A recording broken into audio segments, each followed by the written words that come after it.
Australia and its relationship to the conduct of war, and how the media interacts with it, has had a profound relationship stretching well over 100 years, even before Federation. In this documentary, we will examine some of the most significant wars fought in the last 150 years, and how the Australian media helped shape those wars, not only in the eyes of the public, but also on the battlefield. From the early days of war journalism and newspapers, where governments and generals played a heavy hand in control and censorship, to the age of television, where the horrors of war were brought in straight from the war zone into the living rooms of millions around the world. The narrative has always been controlled, and the interests at play the ones controlling it. This is the media at war.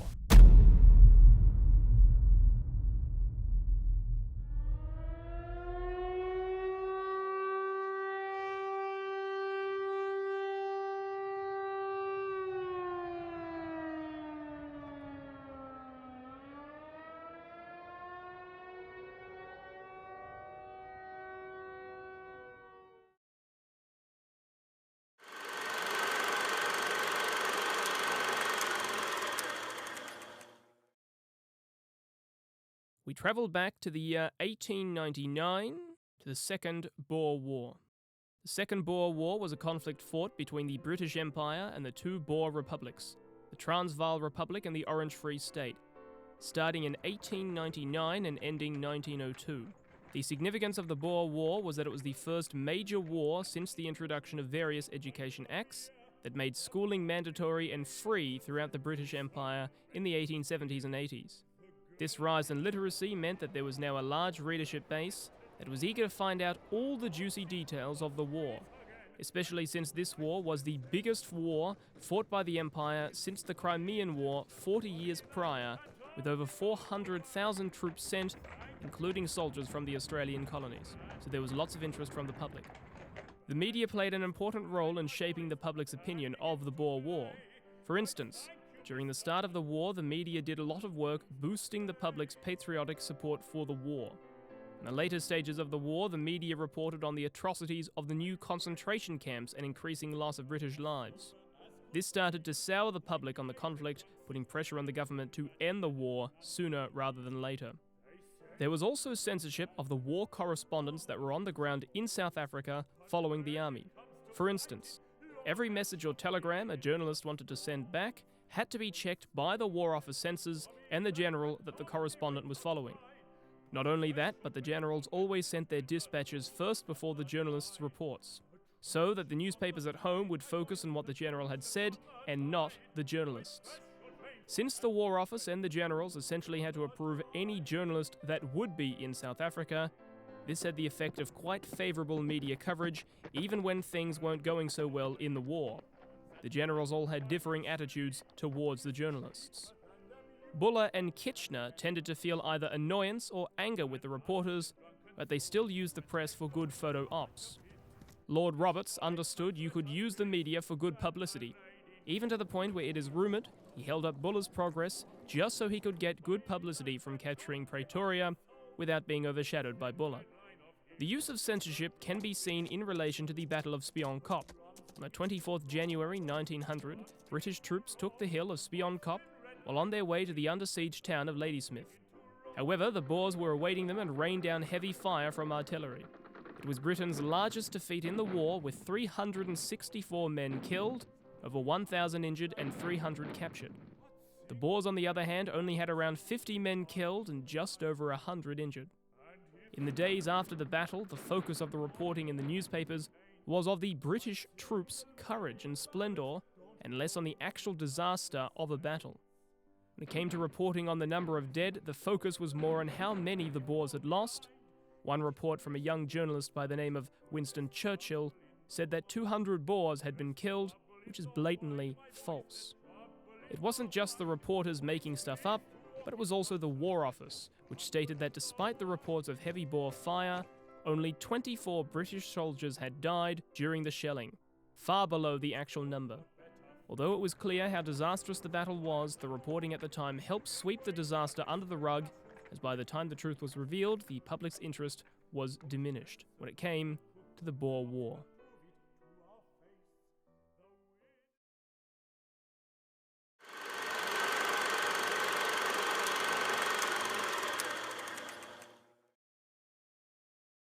Australia had yet to participate in a conflict as a nation in 1914, so far fighting only as British subjects, even after Federation. Therefore, the concept of full-scale warfare and the needs of recruiting Australians as countrymen entirely eluded the media and general thought prior to the First World War. Indeed, Australia was often discussed solely within its role as Dominion, even within national newspapers, with the broad expectation of serving the motherland in one fashion or another. This stands in stark opposition to the Australia in 1919 that sent its own national delegation to the Paris Peace Conference, putting forth demands to the world, clearly in between the public consciousness of the country altered. A national identity had to be created to serve the propagandistic purposes of the war drive, as Australia was one of the few countries in the war not to introduce conscription. The initial roots of this cause sprouted at first somewhat organically when the war began in August 1914. The majority of newspapers reported the onset of conflict with apprehension, viewing it as a European affair and potential disaster, instantly creating a separation from the mainland. However, also present were the tendencies of what was to become. The Sydney Morning Herald claimed, "All over Australia there is manifested a spirit of imperial enthusiasm. Thousands of volunteers are offering for service in the expeditionary force, which the Commonwealth has offered the imperial government." 2 days later, the Herald relinquished its claim with the statement, 735 applicants have been received at Victoria Barracks. less than 200 volunteers a day. In October, the War Precautions Act 1914 was passed, which gave the government carte blanche to censor and regulate all forms of media, immediately setting the boundaries of coverage and expectations of propaganda. Accompanied with the new restrictions, actual war reportage was, by a wide margin, provided by the British or French officers, notoriously exaggerated in their reports to the extent of outright falsehoods. So, despite Australia's comparatively liberal media climate, any actual information provided, whether it be newsreels, films, reports, telegraphs, novels, etc., all were immensely clouded over and censored before they even reached the censorship offices of Australia. The central priorities of the press now were twofold. First, to form a proper national identity, and second, to use it as a tool for recruitment.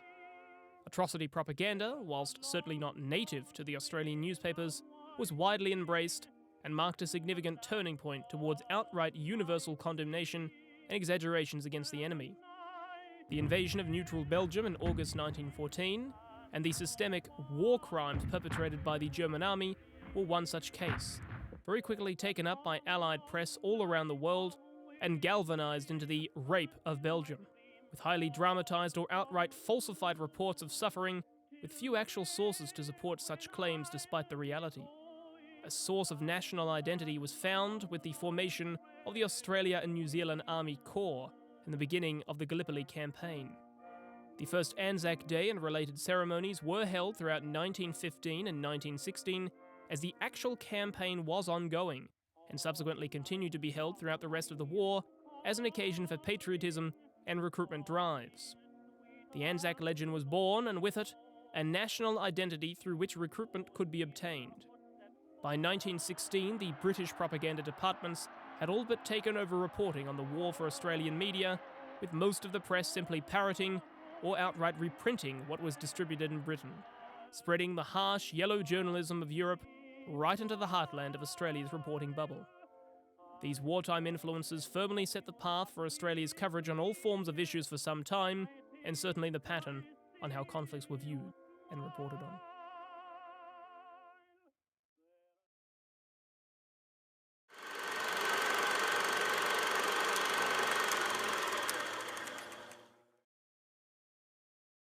When it came to the media in Australia during the Second World War, there was only one man that mattered: John Curtin. Curtin was Australia's Prime Minister from when he took over from Menzies and up until his untimely death in 1945. Before he was in government, Curtin had worked as a journalist and editor, so he knew better than any of his predecessors that good relations with the press would be key during this period of hardship. Curtin was the first Prime Minister to employ a press secretary, and together they formed a close relationship with a wide variety of journalists from the major newspapers and news agencies. Dubbed Curtin's Circus, this group of journalists would get personal briefings from Curtin about what they could report on, background information they couldn't report on, and why they couldn't. This relationship meant that the press would willingly withhold information from their reporting and be more favourable to Curtin than they would be otherwise. This can be seen in positive reports from the conservative media on Curtin's foreign policy, moving away from what Britain was doing and bringing the focus to the Pacific frontier, such as when Curtin argued with Churchill about bringing Australian troops home to defend Australia when Japan was sweeping through Asia. One opinion piece from the Daily Mirror said, quote, Australians applaud the assistance that has gone to Russia, Greece, and other allied countries, but as a component part of the British Empire, Australia seems to have been treated in the most cavalier fashion, and I let us admit it and release it, that this has been due mainly to the attitude of Mr. Churchill. And we remember the terrific fight that our Prime Minister, Mr. Curtin, put up to get many of the troops from overseas back to Australia when we were threatened with invasion. We are still threatened with invasion. We remember that the Prime Minister of Great Britain, Mr. Churchill, before Singapore fell, said he felt that Australia had no fear of invasion. In his speech in the House of Commons last week, Mr. Churchill referred to Australia in rather a sneering way. He drew a comparison that was most odious. The language such as odious, sneering, and cavalier to describe Churchill, while Curtin being described as putting up a terrific fight, are prime examples of how Curtin, having good relations with the media, paid off in domestic politics. Curtin, however, still did use media censorship in conjunction with having his press circus. On the 19th of February 1942, Japan launched massive bombing raids on the Australian city of Darwin. The bombing of Darwin was Australia's Pearl Harbor. The town, ships, and military personnel being hit hard by the aerial bombardment. In those raids, over 240 people would lose their lives. However, that is not how the event was reported in the press. Later that same day, the Prime Minister, John Curtin, announced the raid had occurred over the radio from his hospital bed. He said, quote, The extent of the raid and the results of the attack are not yet known. He continued to say that steps are being taken to ascertain all relevant details, and as soon as these are known, a further announcement will be made. Curtin then used the attack to boost the morale of the public towards the war effort, saying, quote, All Australians must voluntarily answer the government's call for a complete giving of everything to the nation. Strangely, however, he then goes on to say, I make it clear that the statement that has been made is official and authoritative. Nothing has been hidden. There is no grounds for any rumour. The government has told you the truth. This part of Curtin's speech makes it seem that he is trying to preventatively stop rumours about the bombing, and that the government might not be telling the whole truth. Sure enough, the very next day, the papers reported that only 15 people died in the Japanese attack, and a few days later it was reported as 19 deaths. That number is a damn sight shorter than the 240 people that actually died in the raid. The newsreels from the time also don't show the dark side of the bombing raid. Although they do show the building damage, the newsreels show the soldiers returning to Sydney having had a thrilling experience. Even badly hurt men are completely cheerful. The more seriously wounded are taken straight to military hospitals. All had thrilling experiences to relate and unanimously paid tribute to hospital personnel and the gun crews in gallant Little Darwin. The complete truth and devastation of the bombing raid was not known until October 1945, after a royal commission on the attack was released. The reason for the secrecy on how many had actually died was because he didn't want the event to sour the spirits of the Australians, and as Curtin said later, not, quote, to give any satisfaction to the enemy. And it's probably thanks to his relationship with the press that kept this all hushed up for the duration of the war.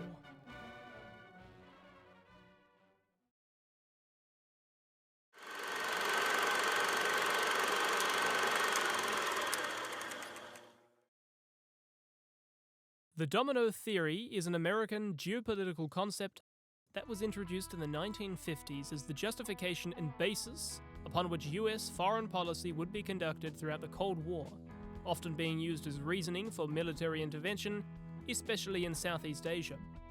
The theory posits that one communist-aligned country that sprouts up will encourage its neighbours to do the same, leading to widespread ideology unless one intervenes and prevents it from occurring. Ergo, China became firmly communist in 1949. A Korean Civil War arises 1 year later with backing from China, resulting in a communist North Korea in 1953. A year later, division in Vietnam starts brewing, resulting in the Civil War breaking out in 1955.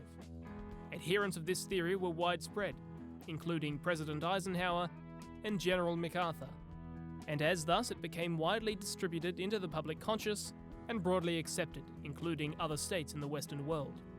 By the early 1960s, this idea was broadly accepted by the media and the average person, including in Australia. When tensions began increasing in Vietnam in the early 1960s, Australia was quick to pledge army advisors alongside the US under the reasoning of the domino theory and loyalty to allies.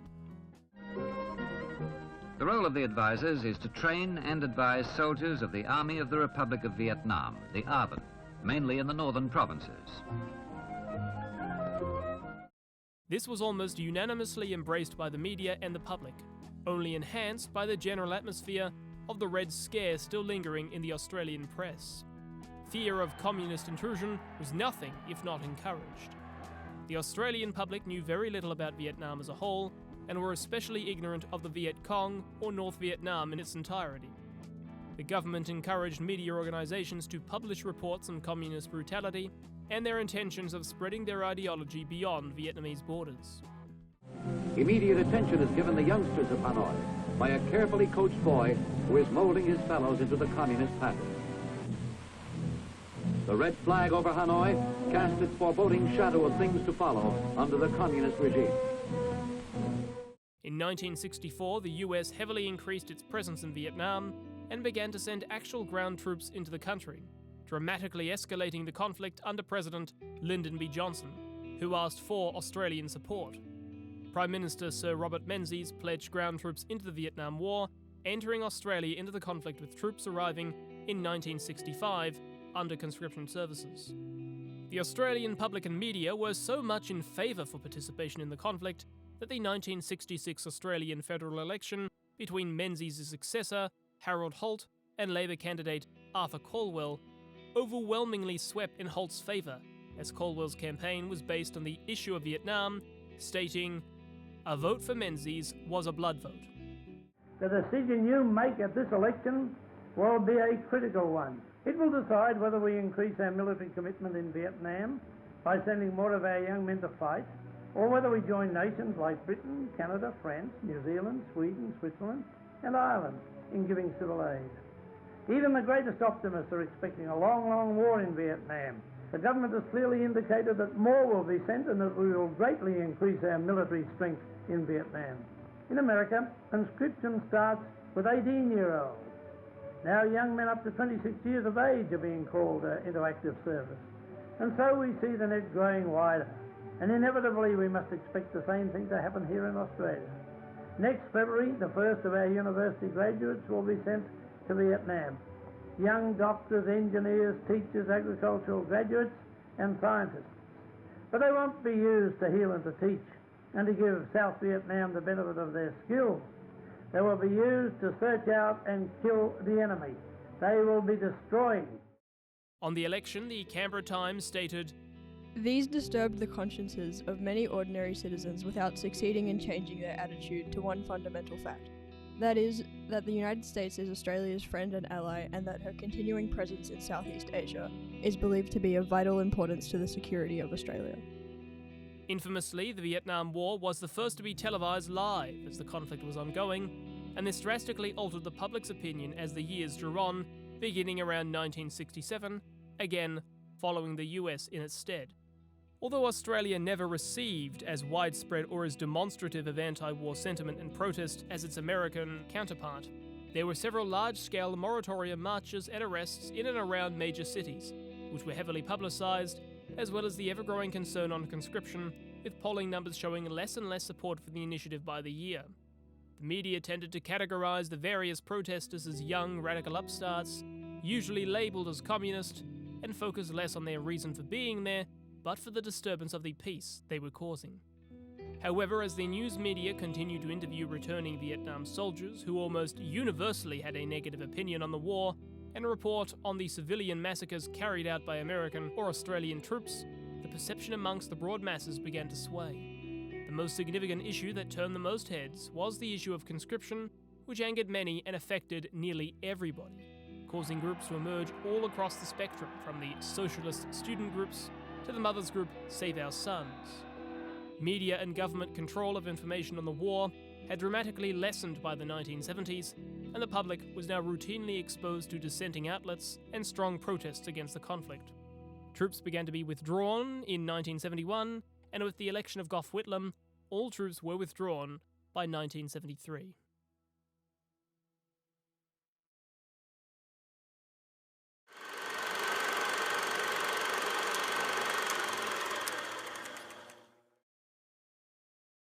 The Gulf War was a conflict fought in 1991 after Iraq, led by the infamous dictator Saddam Hussein, launched his invasion of Kuwait in order to take control of their lucrative oil fields. This attack sparked international condemnation, and with Iraq forces now massing on the Saudi Arabian border, with possible intention of taking their oil fields too, it was decided that a UN coalition force of over 30 countries, led by the United States, would liberate Kuwait if Iraq didn't leave. The UN gave a deadline of the 16th January 1991 for Iraq to leave. When they didn't, a large-scale Allied bombing campaign targeting Iraq infrastructure and troops started, called Operation Desert Storm. The US government was acutely aware that the Gulf War couldn't be seen as another Vietnam in the eyes of the public, as that would destroy the public support of the war. Therefore, the war had to be short, and with few Allied casualties or Iraqi civilians killed. A lot of focus early on was on how high-tech the war was, with the use of smart bombs, making the conflict bloodless, with the military providing lots of mesmerizing footage of laser-guided bombs neatly hitting their targets with deadly accuracy. Journalists even were quick to call the Iraqi weaponry as old-fashioned and crude. As the air power of Operation Desert Storm took the war deep inside Iraq, the precision of the cruise missile fired from the Gulf today makes Saddam's Soviet-designed Scud seem crude and inaccurate. 3, 2, 1, launch. Missile away! Yes, sir. However, this focus on smart bombs was greatly misguided, as less than 10% of all Allied bombs used in the Gulf War were actually smart ones, and the normal payloads had a poorer accuracy rate. One of the possible reasons for this coverage was the restrictions placed on journalists by the Pentagon, which included that they had to be escorted by the military at all times, and the reporting needed to be favourable to the military, otherwise they risked getting removed, or even in one case, beaten up. Iraq was also keenly aware of the impact the media played in accordance with public opinion, and tried to use media coverage to persuade the publics of other countries that the war was bad. Early on in the war, Iraq released footage of Saddam Hussein praying, in the hopes of persuading people in other Islamic countries that this was a religious war. The release of the pictures is an indication of how the Iraqi authorities are attempting to regain control of their propaganda after the confusion generated by a night of bombing. They show Saddam Hussein praying, reinforcing his constant message that this is a religious war in which Islam is pitted against the infidels. But there's no sign as yet that this has weakened the resolve of the Arab members of the coalition. When this didn't work, Iraq released footage of captured soldiers who were forced to say that they condemned the war. The soldiers had clearly been tortured, but this only served to anger the coalition further. However, the biggest public relations disaster came on the 13th of February, where coalition aircraft bombed an Iraqi military command bunker. The bunker wasn't on housing military personnel, but instead Iraqi civilians. Over 400 would die in the bombing. The Amaria bomb shelter was crowded with Iraqis taking refuge from the nightly bombing of Baghdad. The purpose-built structure took 2 direct hits. The first on the exit door, and the second 10 minutes later smashed through 10 feet of reinforced concrete, exploding in the bunker below. Although no one knows for sure, but it is possible that this was a deliberate attempt by the Iraqi government to make the coalition forces look like the aggressors and sour public opinion. One of the pieces of evidence to support this was the fact that Iraqi officials lifted all restrictions Western journalists reporting in Iraq had placed on them. ITN's Brent Sadler was among the international journalists permitted to inspect the bomb site in Baghdad. For the first time since the start of the war, the journalists there were told they could file their reports without censorship. Lots of footage flooded into the living rooms of the world of crying families and the burnt remains of their loved ones. But the war was almost over. The ground offensive would start shortly after this, and Kuwait would be liberated. After 2 months of fighting, the war would come to a successful end.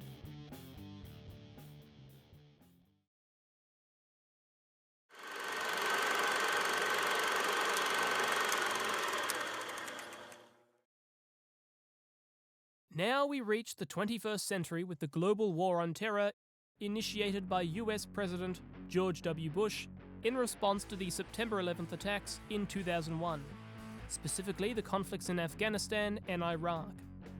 The response to the attacks were overwhelmingly sympathetic to the US globally, including Australia, and the ensuing statements against terrorism were met with nigh universal acceptance countrywide. The 2001 Australian federal election, with a successful re-election for Prime Minister John Howard, were heavily swayed by these events in the media.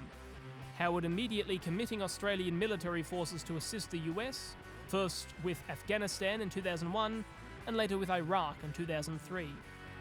We are determined to join other countries to deprive Iraq of its weapons of mass destruction. The news media prioritised war reporting above all else in the initial few years, with 7 News hosting a news program dedicated exclusively to the Iraq War, titled Target Iraq.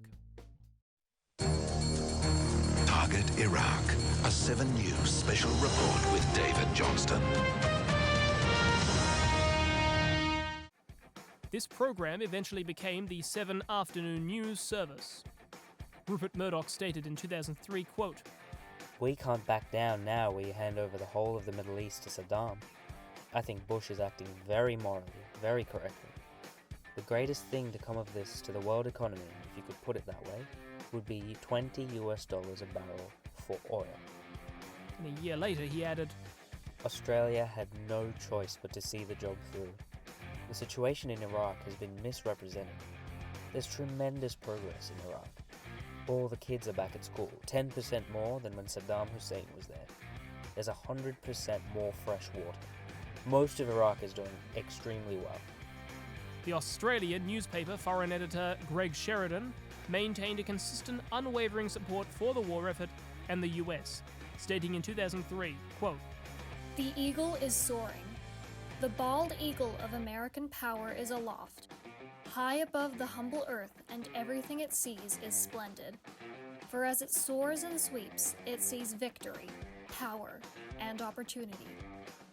The emergence of the political shock jock came to a fulcrum during this time period as well, again borrowing from the US and UK, with figures such as Andrew Bolt being promoted and published in their outright pro-war stances. This was often accompanied with a notable lack of coverage or acknowledgement of any and all war crimes committed by Australia or its allies, even when reported by other international outlets, and especially not from News Corps-related publications. The Bali bombings in 2002 significantly heightened terror reporting in Australian media in relation to the ongoing wars and formed new methods of framing these events, often borrowing from the US and UK, especially in the area of Islamic representation, generalizing, stereotyping, and creating a common enemy, the other. Terrorism until this point had always been perceived as a foreign issue involving conflict and political strife overseas. Any terror attacks on Australian soil were exclusively imported. Suspects were expected to be rounded up over a sinister terror plot. A man taken into custody in Sydney was allegedly planning to bomb the national power grid. It comes as security agencies investigate new terror threats made in Bangkok against Australia. Indeed, terror attacks were highly uncommon and often did relate to an external issue. The first piece of legislation to even recognise terrorism as an existing crime to be punishable by the law did not get drafted until the late 1970s. As Australia got involved in the war on terror, however, terror attacks began to emerge more frequently and legislation was subsequently introduced. The Howard anti-terrorism bills were introduced in 2004 and passed a year later. Now terrorism as a local issue. The Australian news media made no allusions to the ongoing war being a factor in increasing attacks, and instead referred back to the aforementioned jingoisms. After the initial period of rapid successes and territorial advantage, the war moved into a phase of guerrilla warfare and drawn-out occupation in the back half of the 2000s. The hysteria of the first few years had well and truly worn itself out, and the public opinion began to drastically decline. Subsequently, war reportage also declined in its frequency, yet Australian outlets did not reflect the changing sentiments and disinterest globally. Whilst US and UK retrospection within political media has reflected critically upon the War on Terror, with leaders such as George W. Bush and Tony Blair critiqued to the point of negative perception, and publications such as the New York Times and the Washington Post admitting the outcome of the conflict and their own part in creating it. Australian news media across the board has never apologised, rescinded, or critically evaluated their own publications that were flagrant in their war hawking, or made any substantial critiques of the Howard government in its representation of Australia in the conflict.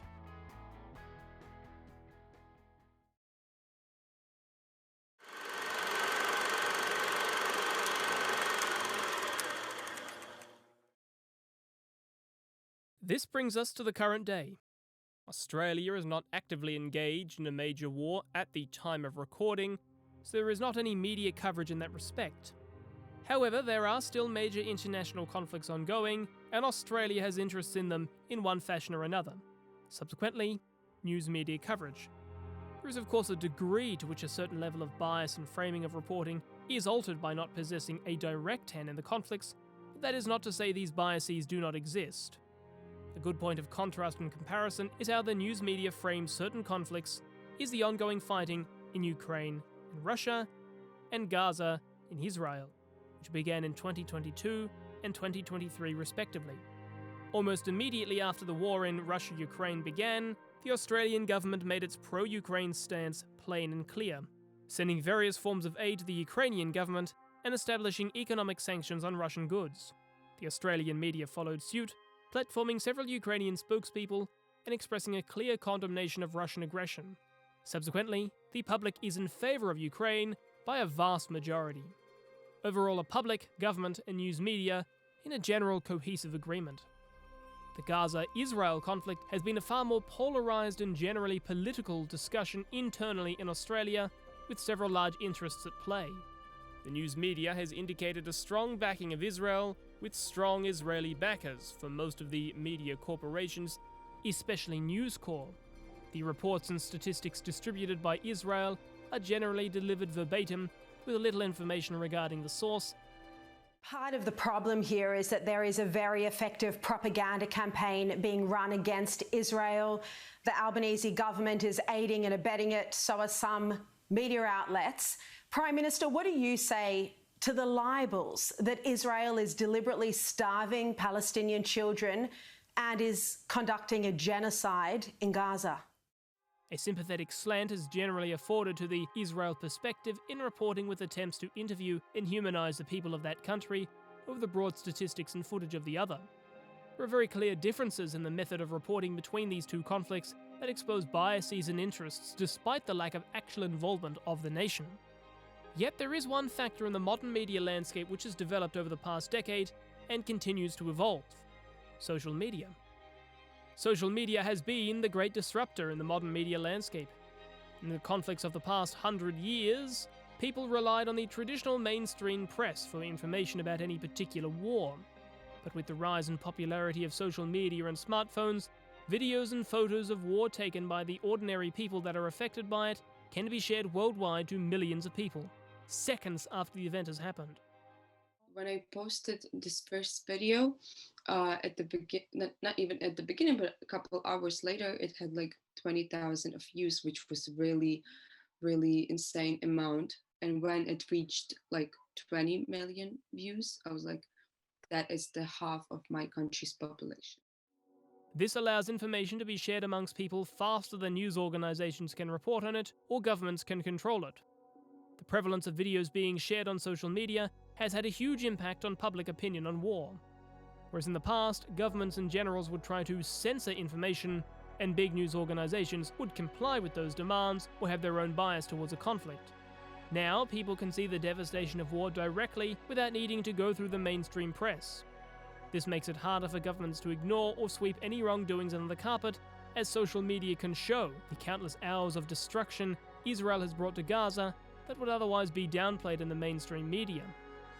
Unfortunately, social media's greatest strength is also its greatest weakness. Because of the way anyone can upload videos means that some people upload faked videos, such as video game footage being forged as the truth, or Russian bots writing fictitious stories of attacks in the Ukraine-Russo war. This can lead to false information spreading quickly and widely without any fact-checking, and even some lazy or biased mainstream media will report on it thinking it's fact.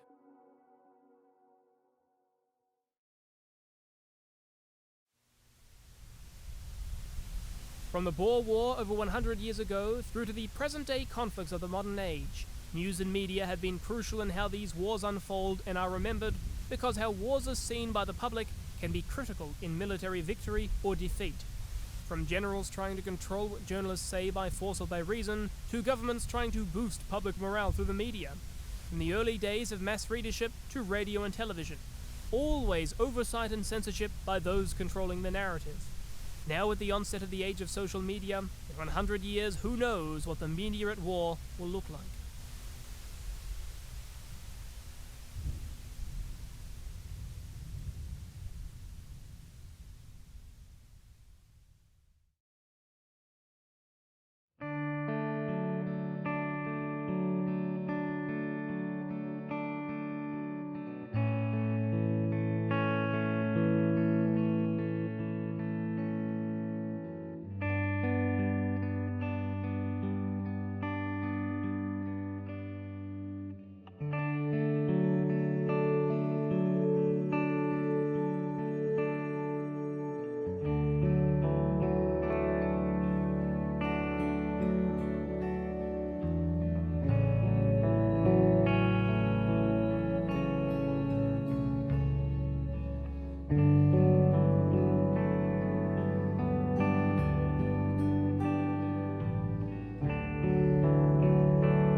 Once a jolly swagman camped by a billabong, under the shade of a coolibah tree, and he sang as he watched and waited till his billy boiled.